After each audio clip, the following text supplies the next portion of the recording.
Tout ce que vous avez, c'est une vieille maison et ce champ. Alors que j'ai fait fortune, elle s'est moquée de moi. Je suis Diane. Cette année, à l'aube de mes 50 ans, je passe mes journées à faire des tâches ménagères. Les gens me disent souvent que je ressemble à mes parents, en disant que vos yeux sont exactement comme ceux de votre mère. Jour après jour, je sens que mon visage ressemble de plus en plus à celui de ma mère. 25 ans de mariage se sont écoulés et mes 2 enfants ont grandi et ont quitté la maison pour vivre de manière indépendante. Mon fils aîné, Kevin, poursuit sa passion dans le domaine des technologies de l'information et fait carrière dans une grande entreprise de New York. Quant à ma fille cadette, Mandy, elle est restée dans la région et travaille comme infirmière. Les images de leur enfance ne sont plus que de lointains souvenirs. Aujourd'hui, il n'y a plus que mon mari et moi qui commençons notre vie ensemble. Nous parlons de chérir le temps passé ensemble, mais la vie est imprévisible. Lorsque les enfants ont déménagé, un nouveau défi m'attendait, m'occuper de mes parents vieillissants, qui ont été agriculteurs toute leur vie, forts et en bonne santé dans leur jeunesse. Ils ont vécu une vie sans hôpitaux. L'image de ma mère toujours souriante et de mon père travaillant énergiquement à ses côtés est très présente dans mes souvenirs. Pourtant, personne ne peut lutter contre le temps qui passe, et ils ont progressivement perdu leur force avec l'âge. Finalement, ils n'ont pas eu d'autre choix que de prendre leur retraite. Je ne voulais pas encore arrêter, dit mon père avec un léger sourire. Ces paroles ont resserré un nœud dans ma poitrine. C'est dommage que je ne puisse plus faire de légumes pour toi, dit ma mère Marmada. À ce moment-là, des larmes ont naturellement coulé sur mon visage. Il n'y a personne pour prendre la relève de mon père, dit-elle d'un ton déçu. En entendant cela, mon cœur s'est mis à tourbillonner d'émotions diverses. Mélange de colère contre ma grande sœur indifférente et de culpabilité à l'égard de mes parents. Et ma sœur, de 2 ans mon aînée, avait toujours eu une grande influence sur moi. Depuis sa jeunesse, elle menait un style de vie tapageur, agissant de manière irréfléchie et sans responsabilité. Chaque fois que j'étais témoin de son mode de vie, je me sentais irritée et j'étais intérieurement déçue, incapable d'accepter ses actions. Pendant ses années de lycée, elle ne fréquentait guère l'école et a fini par l'abandonner de son propre chef. Malgré les discussions sérieuses de nos parents, elle n'a jamais écouté. Par conséquent, elle a quitté la maison, a vécu au jour le jour sans vie stable, errant sans but. Puis, sans crier gare, elle apparaissait soudainement et demandait un soutien financier à nos parents. Chaque fois que je la voyais vivre ainsi, je ressentais une immense frustration et une grande impuissance. Pourtant, parce qu'elle était leur fille, nos parents ne pouvaient se résoudre à la gronder sévèrement. J'ai ressenti une certaine irritation à l'égard de mes parents, toujours gentils. Au fur et à mesure qu'ils vieillissaient et s'éloignaient de l'agriculture, ma sœur ne venait plus du tout à la maison. Elle m'a dit durement, « Ta vie doit être difficile maintenant que tu as cessé de cultiver la terre. » En entendant ces paroles froides, je n'ai pu m'empêcher de ressentir de l'indignation. Elle ne s'intéressait pas à nos parents en difficulté financière. J'étais vraiment furieuse contre ma sœur, qui ne montrait aucune gratitude envers nos parents, bien qu'elle soit ma sœur. Ses actes étaient épouvantables, et son attitude m'a fait penser que le dicton « le sang est plus épais que l'eau » était un mensonge. Lorsque la prise en charge est devenue nécessaire, je suis retournée chez mes parents et je me suis consacrée à la prise en charge quotidienne. Les tâches quotidiennes étaient physiquement et mentalement exigeantes. Mais le souvenir de l'amour que j'avais reçu de mes parents lorsque j'étais enfant m'a toujours puissamment soutenue. Je suis désolée d'être un fardeau. Diane, mes parents s'excusaient. Tout ce que je pouvais faire, c'était leur sourire. Chaque fois que je voyais leur visage, ma poitrine se remplissait de douleur. C'est ma façon de vous remercier. Je suis ce que je suis aujourd'hui grâce à vous, papa et maman. J'ai exprimé ma profonde gratitude. Merci, dit simplement ma mère, avec des larmes de gratitude. En la voyant ainsi, j'ai eu du mal à retenir mes propres larmes. Le médecin nous avait dit que vos parents ne vivraient plus très longtemps, mais ces mots choquants m'ont donné l'impression que tout mon corps s'était figé. En proie à une profonde tristesse, j'ai eu besoin de beaucoup de temps pour accepter la réalité. Même sous le coup de l'émotion, j'ai tendu la main à ma sœur. Les mains tremblantes et les nerfs à fleur de peau, j'ai serré mon téléphone portable. Je veux que tu viennes voir papa et maman, ai-je dit prudemment, en réprimant ma voix tremblante. Aussi déraisonnable que soit son action, elle était toujours ma sœur, ma famille, et notre lien de sang ne pouvait pas être effacé. Au moins dans son enfance, elle a dû recevoir l'amour chaleureux de nos parents. J'espérais profondément que quelque part elle se souviendrait de ce fait, car c'était peut-être la dernière chance. Je lui ai dit de venir voir nos parents. Cependant, sa réponse a été froide et sans cœur, contrairement à mes attentes. Ses paroles manquaient d'empathie et sa réaction de quasi-trahison m'a profondément blessé. Qu'est-ce que je me disais? Pourquoi? Je n'ai pas le temps pour ça, a répondu ma sœur avec indifférence. En entendant cela, j'ai été stupéfaite et très déçue. Avait-elle vraiment manqué de temps, ou n'était-ce qu'une excuse? De telles pensées m'ont traversé l'esprit. C'est ennuyeux. Continua-t-elle. J'ai été consternée et accablée par la tristesse de voir qu'elle rejetait nos parents avec autant de désinvolture. Je travaille à temps partiel. J'ai travaillé hier, et aujourd'hui je pense que je vais aller au casino. Je n'ai pu que soupirer profondément dans mon cœur. D'après la façon dont elle parlait, il semblerait qu'elle ait été impliquée dans les jeux d'argent. Encore le même vieux schéma, ai-je pensé, alors que les mauvaises habitudes de ma sœur me traversaient l'esprit, et je n'ai pas pu réprimer l'épuisement mental que j'ai ressenti. Le jeu est-il plus important que la visite à nos parents? Je n'en reviens pas. Je n'ai pas pu m'empêcher d'élever la voix. Ces paroles irréfléchies m'ont rendu encore plus triste. C'est la chose la plus importante pour moi, a-t-elle dit. Ces paroles m'ont profondément ébranlé. Je ne peux pas croire que tu accordes plus d'importance au jeu qu'à la vie de nos parents, criai-je intérieurement. Réalisant à nouveau à quel point la pensée de ma sœur était égoïste et incompréhensible, ma colère atteignit son paroxysme. Je ne pouvais plus tolérer un tel comportement de la part de mon horrible sœur, et j'ai donc décidé de raccrocher le téléphone. Par la suite, elle ne s'est plus jamais montrée chez nos parents et ne leur a plus rendu visite. Son attitude indifférente m'a également blessé. Jour après jour, nos parents ont perdu leur vitalité et leur énergie d'antan s'est évanouie. De façon inattendue et rapide, mon père est décédé.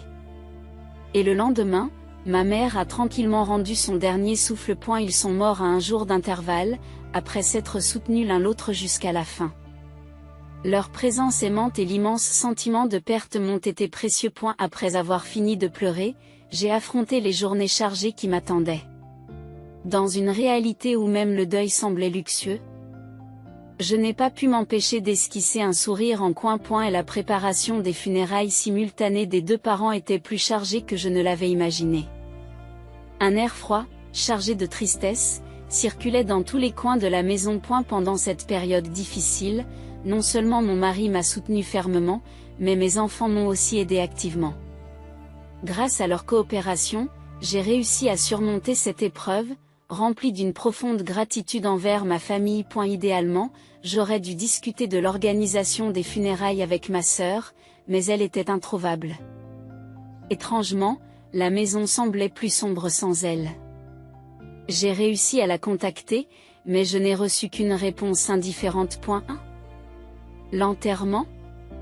Désolée, je suis occupée. Occupez-vous en vous-même, et elle a raccroché brusquement. Ces paroles m'ont laissé désespérée. Comment pouvait-elle dire « Occupez-vous en vous-même » ? Mon cœur n'était qu'un enchevêtrement d'émotions diverses. Même à 52 ans, l'attitude irresponsable de ma sœur n'avait pas changé. Le temps avait passé. Mais l'essence d'une personne ne change pas si facilement, réalisai-je douloureusement. Alors que les funérailles se déroulaient dans une profonde tristesse, j'ai ressenti à la fois un sentiment de perte et de colère à l'égard de ma sœur. Quelques jours plus tard, ma sœur, qui n'avait pas montré son visage depuis longtemps, est finalement venue à la maison de nos parents. En la voyant, mon cœur était rempli d'émotions contradictoires. Pourquoi est-elle venue maintenant ? Je me suis demandé pourquoi elle n'était pas venue à l'enterrement. Et je n'ai pas pu m'empêcher de sourire. Elle était probablement venue pour discuter de l'héritage. En me rappelant la vraie nature de ma sœur, je me suis sentie très déçue. Cela fait longtemps, Diane. Tu as beaucoup vieilli, ai-je involontairement laissé échapper un profond soupir dans mon cœur. Laisse-moi tranquille. Tu as vieilli de la même façon. Je n'ai pas été chassée par l'éducation des enfants comme toi, alors je peux rester beaucoup plus jeune. Peut-être que les gens penseront que je suis ta petite sœur. Ces premières paroles lors de nos retrouvailles n'auraient pas pu être plus exaspérantes. Même avec l'âge, le caractère et l'essence de ma sœur n'avaient pas changé du tout, elle qui se vantait d'être célibataire. En fait, elle avait l'air nettement plus âgée, ce qui était frappant. Ce moment m'a fait comprendre une fois de plus que le temps affecte tout le monde de la même manière. Lorsqu'elle a prié en silence devant le portrait de famille, mon cœur s'est adouci. Et j'ai eu l'impression d'être récompensée de quelque chose. Quel est l'intérêt de faire cela? Les défunts ne regardent pas, a-t-elle dit, me ramenant à la réalité. Pourquoi dis-tu cela? Voulais-je argumenter avec véhémence dans mon cœur, mais faire face à son indifférence à l'égard de nos parents ne faisait qu'apporter des tâches. Je pris une profonde inspiration et me concentrai pour étouffer ma colère. Je m'assis, déterminé à en finir au plus vite avec cette discussion, l'envie de quitter cet endroit au plus vite me poussait. Commençons donc. Je vous remercie d'avance, ai-je échangé. Un avocat calme était assis en face de moi. En voyant son attitude sereine, je me suis progressivement senti plus en paix. Heureusement, nos parents avaient préparé un testament avec soin, ce qui a permis de soulager un peu la situation. Je leur suis vraiment reconnaissante pour leur prévoyance.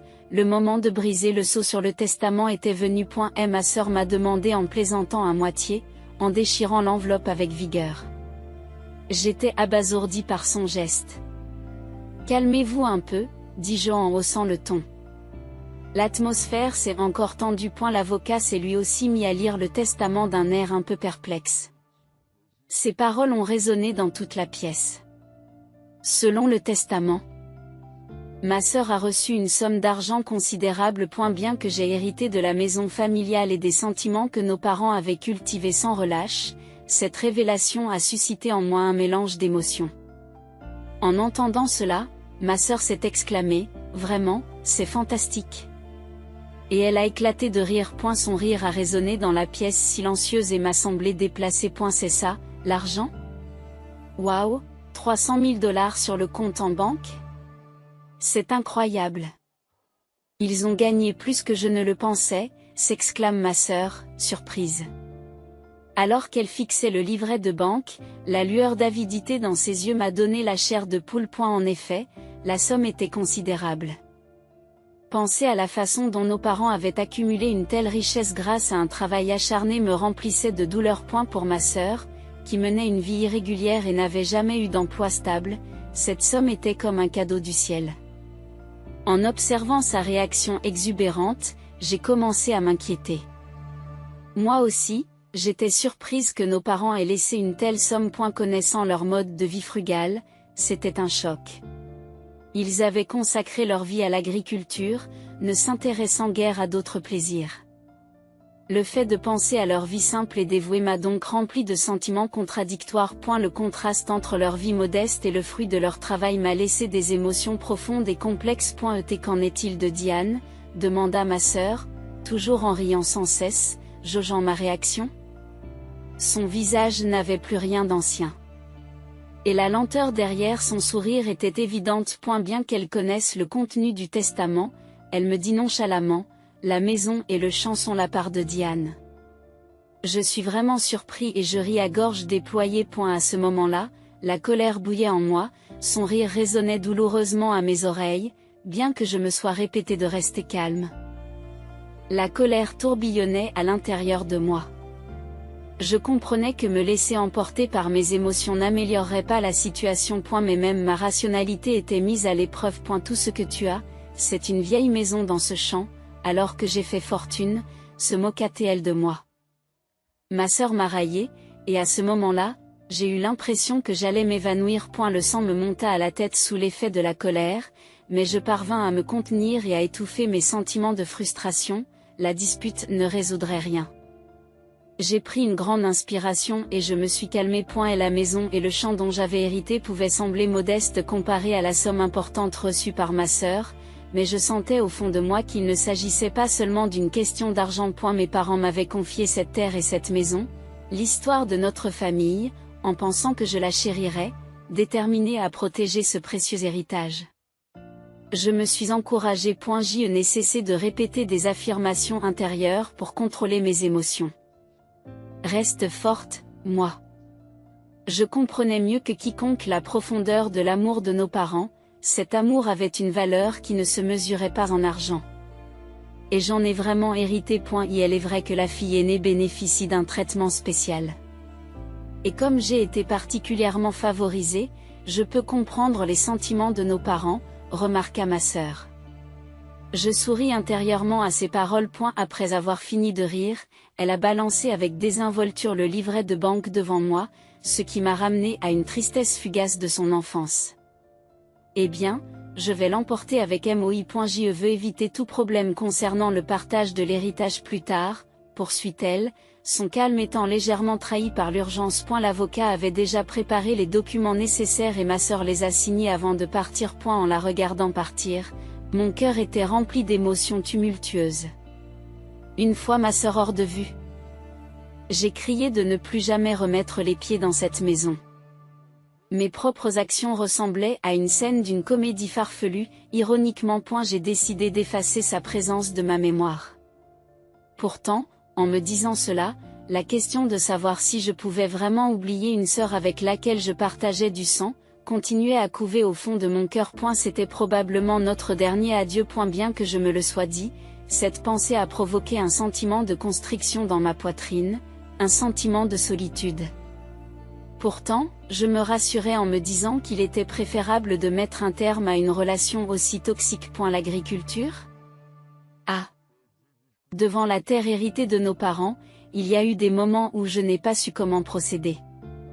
Je vais peut-être agrandir un peu le potager ?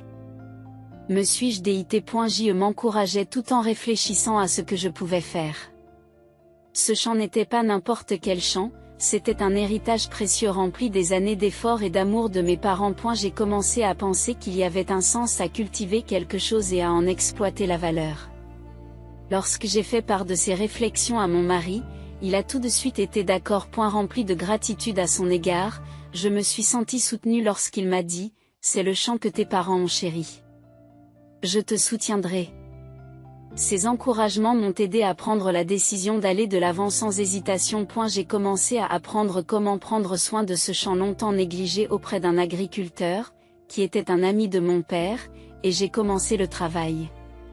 Bien que déconcerté par ce nouveau défi, j'ai compris l'importance de faire des progrès, même minimes. En plus des cultures que mon père faisait pousser auparavant, j'ai essayé de nouveaux types de légumes. Les journées d'agriculture se sont poursuivies avec de nombreuses tentatives et de nombreux échecs. Tout au long de ce processus, j'ai ressenti la dureté de l'agriculture. Je murmurais souvent. L'agriculture, c'est vraiment dur quand on sème.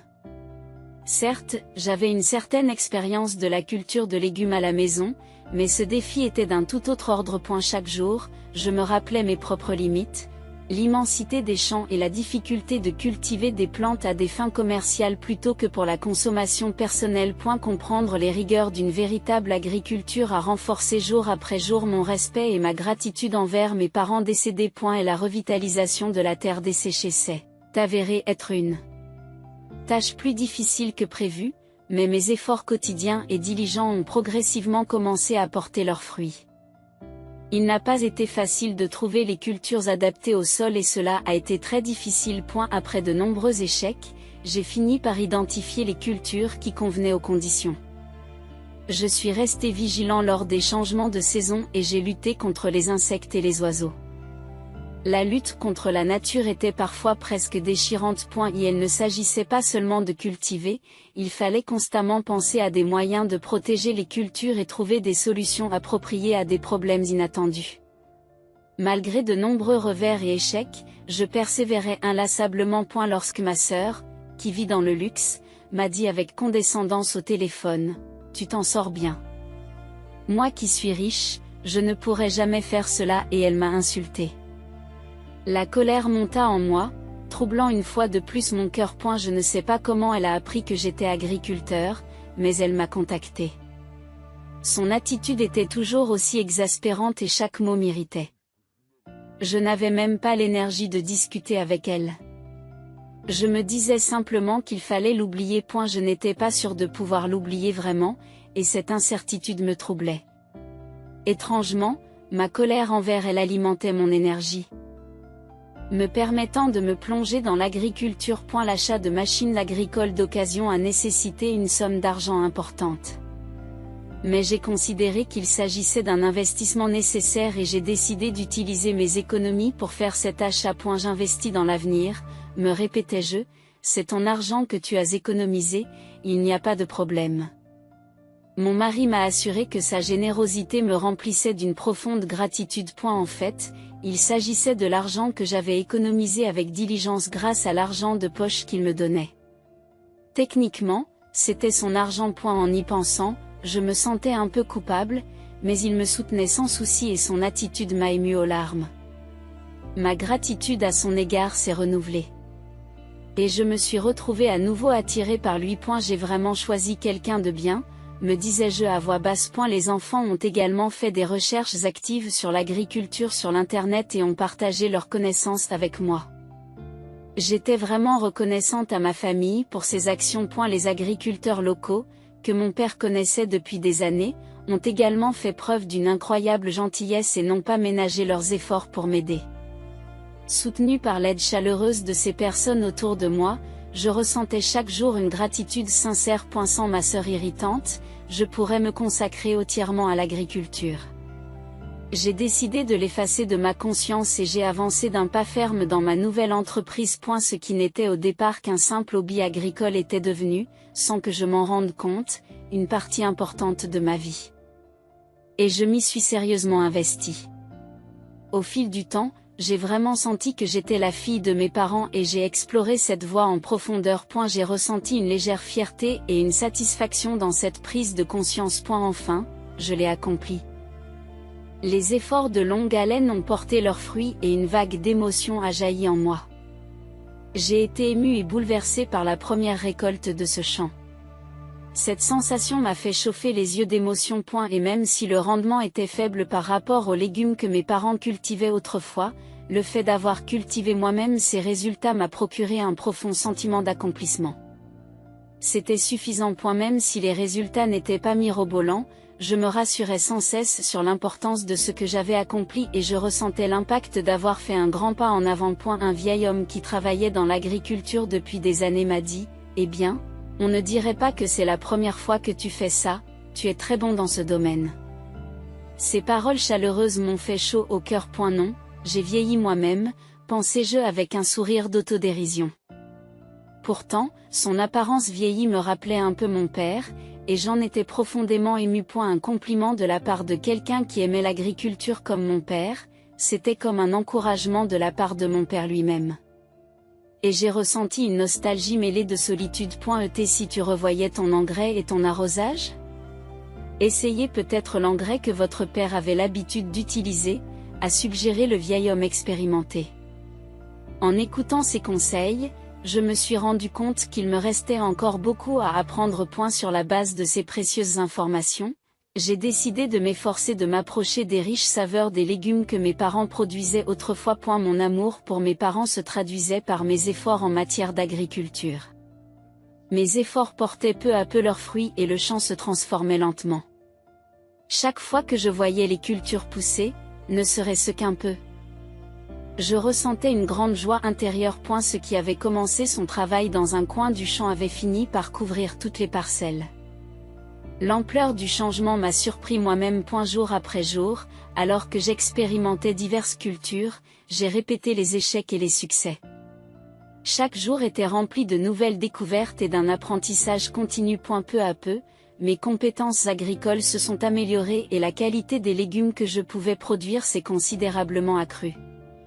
Au fil des ans, les fruits de mon travail ont commencé à apparaître.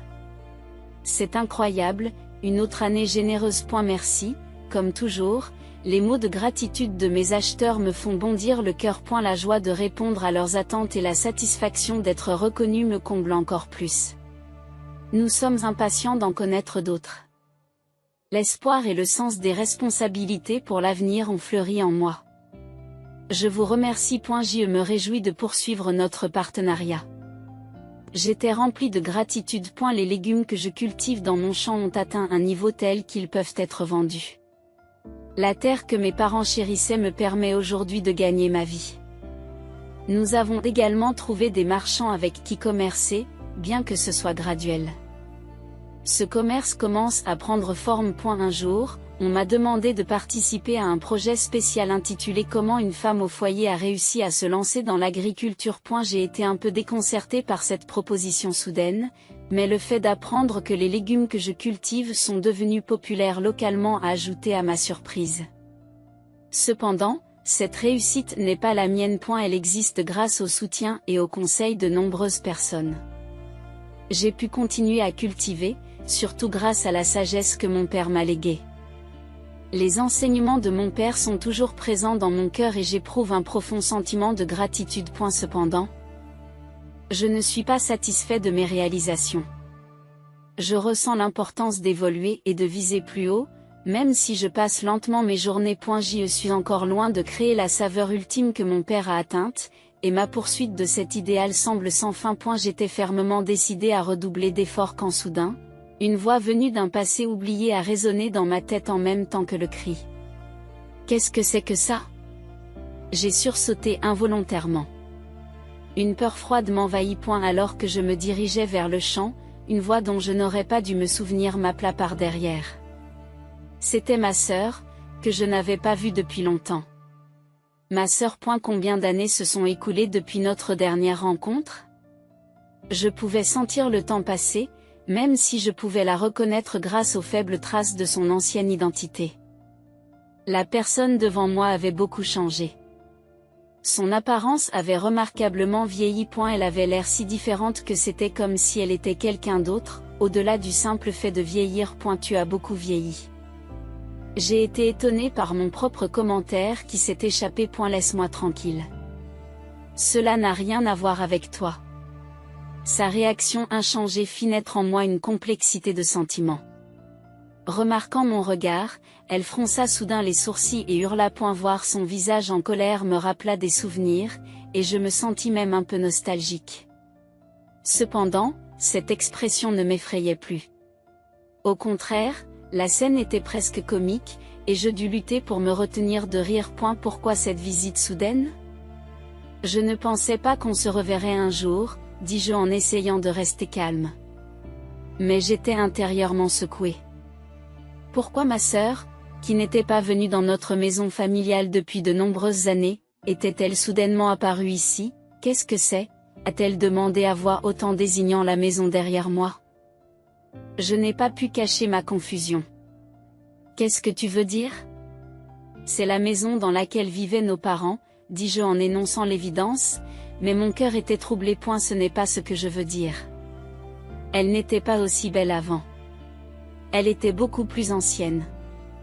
Ah, je vois, je me suis senti un peu soulagé par ces paroles. J'avais envisagé de vendre notre maison familiale, mais après l'avoir rénovée, elle s'est transformée au point de devenir méconnaissable. C'est le fruit de mon dur labeur. Je l'ai rénovée il y a un certain temps, ai-je répondu. Mais j'avais peur de sa prochaine réaction. Vous aviez l'argent pour les rénovations. Je me suis senti un peu agacé par sa question, mais j'ai répondu calmement. C'est l'argent que j'ai gagné en cultivant la terre. J'ai répondu avec assurance, mais sa réaction a été la même que d'habitude. Comment pouvez-vous gagner autant d'argent grâce à l'agriculture? J'aimerais qu'elle me pose la question plus gentiment, sans crier. Je ne suis pas encore dur d'oreille, mais j'ai poussé un profond soupir. J'ai cultivé des légumes dans le champ que nous avons hérité de nos parents. Ils ont été bien accueillis sur le marché. C'est devenu un commerce viable, ai-je expliqué. Pourtant, sa réaction était glaciale. J'ai eu l'impression qu'elle n'arrivait pas à comprendre. Qu'est-ce que tu veux dire par sa réponse m'a obligé à soupirer profondément une fois de plus? Malgré mes années de travail acharné qui commençaient enfin à porter leurs fruits, elle semblait incapable de comprendre la difficulté de mes efforts. Lorsque ma sœur est arrivée, j'ai eu le mauvais pressentiment que quelque chose de désagréable allait se produire. Et ce pressentiment était parfaitement exact. Elle a dit quelque chose de choquant. C'est donc cela. Il doit y avoir un secret dans le champ que nos parents ont quitté. Ces paroles m'ont choqué. Pourquoi ne voit-elle les choses que de cette façon? À ce moment-là, mon esprit était rempli de consternation et de déception. J'ai perdu la voix. Pourquoi penses-tu ainsi? Ai-je à peine réussi à dire? Il n'y a aucune chance que tu réussisses dans l'agriculture autrement. J'ai argumenté du fond du cœur. J'ai travaillé dur. Tu ne comprends pas? Répondis-je en m'efforçant de contrôler mes émotions. Mais ma sœur a continué. Il doit certainement y avoir un secret sur cette terre. J'étais abasourdi par ces paroles. Ces élucubrations dépassaient mon entendement. Comment peux-tu dire de telles choses sans même me demander quels efforts j'ai fournis? Et quel est ce secret? Où est cette magie dont tu parles? Répliquai-je. Son manque d'appréciation de mes efforts me laissait non seulement consterné, mais aussi un peu le cœur brisé. Vous connaissiez ce secret et vous l'avez gardé sous silence. J'étais sidéré par son accusation. Vraiment, je n'ai aucune idée de ce dont tu parles. J'ai répondu avec épuisement. J'ai fait mes recherches. Si un bien s'avère plus précieux par la suite, le partage de la succession peut être revu. Je soutiens donc que nous devrions refaire le partage des terres agricoles. Et je reprendrai le champ, prétend-elle. Son ignorance m'exaspère. C'est ridicule. Ridicule. Qu'est-ce que tu veux dire par là? Ces commentaires étaient si puérils que j'ai eu du mal à les comprendre. C'est ridicule. Tu ne parles que d'argent, d'argent. Tu ne peux pas dire quelque chose de sensé pour une fois? Submergé par les émotions, des mots durs sont sortis de ma bouche. Il n'y a pas de secret dans le domaine, affirmai-je avec force. Prenant une profonde inspiration, j'ai essayé de me calmer. Mais elle m'a rétorqué. C'est un mensonge. Sa réponse simpliste a ravivé ma colère. Pourquoi aurais-je besoin de mentir? Si vous n'y croyez pas, allez demander à un expert, lui ai-je suggéré. Et elle a semblé un peu ébranlée par ma déclaration ferme. En la voyant déstabilisée, je me suis sentie quelque peu satisfaite qu'elle se sente incertaine. Cependant, en voyant son expression s'assombrir, un sentiment de culpabilité a commencé à naître en moi. Mais regardez. La maison a été rénovée, n'est-ce pas? Et l'exploitation agricole est une réussite, n'est-ce pas? En voyant son comportement anxieux, une partie de moi s'est sentie compatissante. L'agriculture n'est pas toujours rentable. C'est le résultat du soutien des gens qui nous entourent. Je lui ai expliqué qu'il n'y avait pas que le champ. Mais elle semblait avoir du mal à comprendre. Pourtant, vous devez bien faire des bénéfices. Son attitude ne fait que me fatiguer. Voilà, c'est fait. Il n'y a plus rien à discuter. J'ai dit tout haut ce que je pensais tout bas. Lassé de son incompréhension fondamentale, j'ai commencé à réfléchir à la manière de surmonter cette situation difficile. C'est bon. Quoi que je dise, tu ne comprendras pas. Je voulais désespérément résoudre la situation rapidement. Tu peux avoir la moitié du champ si tu veux, suggérai-je impulsivement. Je me surprendrai plus tard. Yay, s'exclama-t-elle triomphalement en levant les poings en l'air. En la regardant, mes sentiments étaient d'une grande complexité. D'un côté, une partie de moi se sentait calme. J'avais un peu confiance en moi. La meilleure façon pour elle de comprendre était d'en faire elle-même l'expérience, me disais-je. Étant donné qu'elle ne s'était jamais sérieusement engagée dans quoi que ce soit auparavant, je pouvais en quelque sorte prédire le résultat. Pourtant, je m'inquiétais un peu de son échec potentiel. Tu ne veux pas m'aider? C'était une conclusion rapide et inattendue. Ses actions, sans surprise, m'ont fait soupirer à nouveau. Un mois seulement après avoir commencé à cultiver la terre. Et ma sœur demandait déjà de l'aide. La rapidité de cette évolution m'a choquée. D'une voix impuissante, elle m'a supplié de l'aider. « Aide-moi », mais je lui ai répondu froidement. « Pourquoi as-tu besoin d'aide ? Je ne sais pas quoi faire pour l'agriculture. » Sa voix déconcertée m'a presque donné envie de me prendre la tête entre les mains. En regardant le champ, j'ai été stupéfait par la négligence. C'était un véritable gâchis. Voir la terre que mes parents avaient entretenue avec amour dans un tel état me remplissait de douleur. Que faisait ma sœur depuis un mois ? Ma déception a dépassé ma surprise. Ses actions étaient si éloignées du bon sens que je ne comprenais pas à quoi elle s'attendait. C'est un champ magique, n'est-ce pas ? J'ai planté des graines. Alors pourquoi ne poussent-elles pas, dit-elle. Comme si elle croyait qu'il suffisait de semer des graines pour résoudre tous les problèmes sans les soigner. Sa déclaration puérile me frustrait au plus haut point. Son ignorance de la réalité de l'agriculture m'a presque fait pleurer. Si cultiver était si facile, tout le monde le ferait. Comment pouvais-je lui expliquer un fait aussi clair d'une manière qu'elle comprendrait ? J'étais également perplexe. Avec ironie, j'ai répondu. Il faut un peu plus de temps. Peut-être que dans quelques années, vous pourrez faire des bénéfices. Devant la froideur de ma réponse, elle s'est mise à pleurer et à me supplier. J'ai continué à la réprimander. Ce n'est pas le moment de parler de la sorte, mais elle a soudain haussé le ton. Surpris par son changement soudain, j'ai été pris au dépourvu lorsqu'elle m'a révélé. En fait, je suis venu pour venir dans quelques jours. Vous avez une dette ? J'ai reposé la question, incrédule. Oui, je suis couverte de dettes. Elle a avoué. Et je suis resté muet de stupeur. Pourquoi avez-vous fait cela ? Tu as reçu 300 000 $ de l'héritage, n'est-ce pas ? Mon cœur était un tourbillon de confusion et de déception. Cet argent a disparu. J'ai tout dépensé au jeu, et il ne reste plus rien, m'expliqua tranquillement ma sœur, et mon cœur se glaça. C'est vrai ? Tu n'es pas sérieuse. Je suis restée sans voix. Submergée par la colère et le désespoir. Je ne voulais pas travailler, alors j'ai pensé que j'allais remonter la pente en empruntant de l'argent. Tout cela a échoué. Puis j'ai entendu dire que vous réussissiez dans l'agriculture, alors je me suis dit que j'allais essayer aussi. Mais pourquoi est-ce si difficile ? Cela ne rapporte rien du tout, épuisé par son histoire. Tout ce que j'ai pu faire, c'est soupirer profondément. Je ne sais pas quoi vous dire. J'étais abasourdi par son manque de compréhension.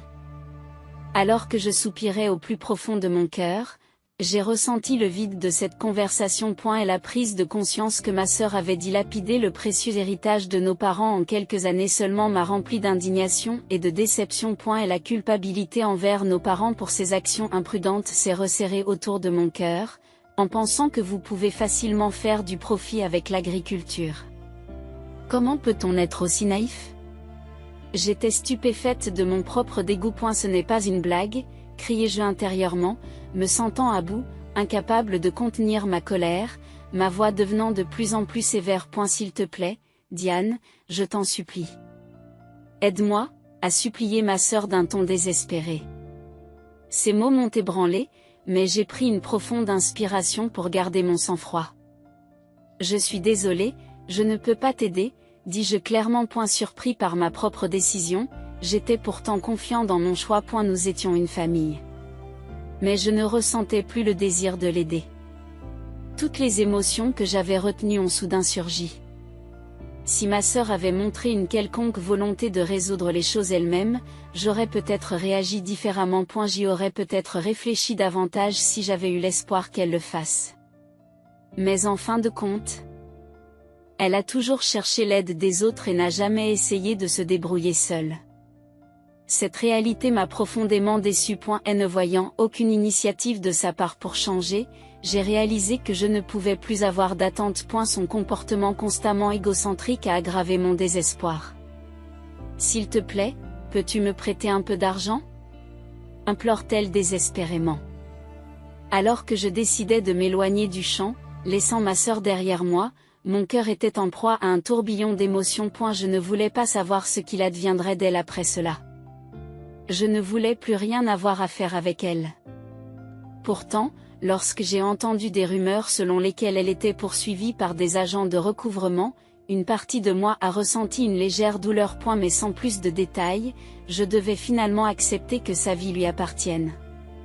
Résolu à prendre du recul par rapport à la vie de ma sœur, j'ai repris le terrain. J'ai assumé toutes les responsabilités, l'exploitation de cette terre s'est déroulée sans heurts et j'étais prête à franchir de nouvelles étapes. J'ai fait le vœu de tailler un nouvel avenir dans le champ que mes parents avaient laissé derrière eux. Alors que je me massais les épaules pendant une pause, mon mari s'est approché et les a massés pour moi. La gentillesse dont il fait preuve pendant ses jours de congé, en aidant à l'exploitation agricole, m'a fait chaud au cœur. Je me suis souvenu de ce qu'il m'avait dit il y a quelque temps. Ce serait bien de faire de l'agriculture ensemble quand je serai à la retraite.